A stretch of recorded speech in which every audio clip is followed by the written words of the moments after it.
എസ്സില് ഇപ്പം ഇത്താടെ മെഹറില് എസ്സില് തുടങ്ങുന്ന ഒരു പേരുണ്ടല്ലോ, ശരിക്കും അത് ആരുടെ പേരാണ്? ഇതിൽ ഷർഫലിന്റെ പേര് തന്നെ. ഞാൻ അവന്റെ പേര് അടിച്ചു തന്നെയാണ്. എന്തുകൊണ്ടാണ് അങ്ങനെ ഒരു തീരുമാനം എടുക്കാൻ കാരണം? അത് അവന്റെ പേര് അടിക്കാന്ന് പറഞ്ഞാൽ അത് എന്റെ ഇഷ്ടത്തിന് അടിച്ചതാണ്. അവന്റെ പേര് അടിച്ചിട്ട് ഒരു മെഹർ ഇടണമെന്ന് ഞാൻ വിചാരിച്ച് ഞാൻ അങ്ങനെ ഇട്ടതാണ്. അല്ലാണ്ട് ഇപ്പൊ എനിക്കത് അവൻ കല്യാണം കഴിക്കണം അല്ലെങ്കിൽ അവൻ ഇട്ട മെഹറോ അങ്ങനെയൊന്നും അല്ല. അല്ല, അങ്ങനെ ഇടുമ്പം പല ആൾക്കാരും ചോദിക്കുമായിരിക്കും വിവാഹം കഴിയാതെ മറ്റൊരാളുടെ പേരും വെച്ചിട്ട് ഒരു മെഹറിട്ടുകൊണ്ട് നടക്കാൻ. അങ്ങനെയൊക്കെ ചോദിക്കായിരിക്കും. പക്ഷെ എനിക്ക് സത്യം പറഞ്ഞാല് ഇത് ഞാനൊരു എന്താ പറയാ ഒരു സേഫ്റ്റി ആയിട്ടാണ് കൊണ്ടു നടക്കുന്നത്. ഒരു മെഹർ എന്ന് പറഞ്ഞ സംഭവം എല്ലാവരുടെ വായിന്ന് രക്ഷപ്പെടാൻ വേണ്ടിയിട്ടുള്ള ഒരു സംഭവമാണ്. ചോദ്യങ്ങളിൽ നിന്ന് രക്ഷപ്പെടാൻ വേണ്ടിയിട്ടുള്ള ഒരു സംഭവമാണ്. പക്ഷെ അവന്റെ പേരടിക്കുക പറഞ്ഞാല് അവൻ എന്റെ എല്ലാ കാര്യങ്ങളും അറിയുന്ന ഒരു വ്യക്തി. പിന്നെ അവനിക്ക് എല്ലാ കാര്യങ്ങളും അറിയാം. എല്ലാ സംഭവങ്ങളും ഇപ്പൊ ഈ റൌഫിനടക്കം അവനായിട്ട് ഞാൻ ഷെയർ ചെയ്ത സംഭവമാണ്.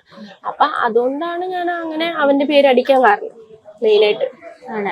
അല്ല, ഇപ്പൊ വിവാഹം കഴിഞ്ഞിട്ടില്ല, ഒന്നും ചെയ്തിട്ടില്ല, അപ്പം വെറുതെ ഒരു പേര് വെച്ച് മെഹറിട്ട് നടന്നു കഴിഞ്ഞാല് സൊസൈറ്റിയിൽ ഭയങ്കരമായിട്ടും സേഫ് ആയിട്ട് നടക്കാൻ പറ്റും എന്നുള്ളൊരു ഇൻസെക്യൂരിറ്റി അല്ലേ ശരിക്കും? അല്ല, സോഷ്യൽ മീഡിയയിൽ എനിക്കിപ്പോ അത് ഇന്ന ആളിനെ കാണിച്ചപ്പോ ഇത് എനിക്കിപ്പോ വേണമെങ്കിൽ നോണ പറയാം. ഈ പേര് എന്റെ പേര് അടിച്ചിട്ടിരിക്കണെന്ന് എനിക്ക് നോണ പറയാം. പക്ഷെ എനിക്ക് അതിന്റെ ആവശ്യമില്ല.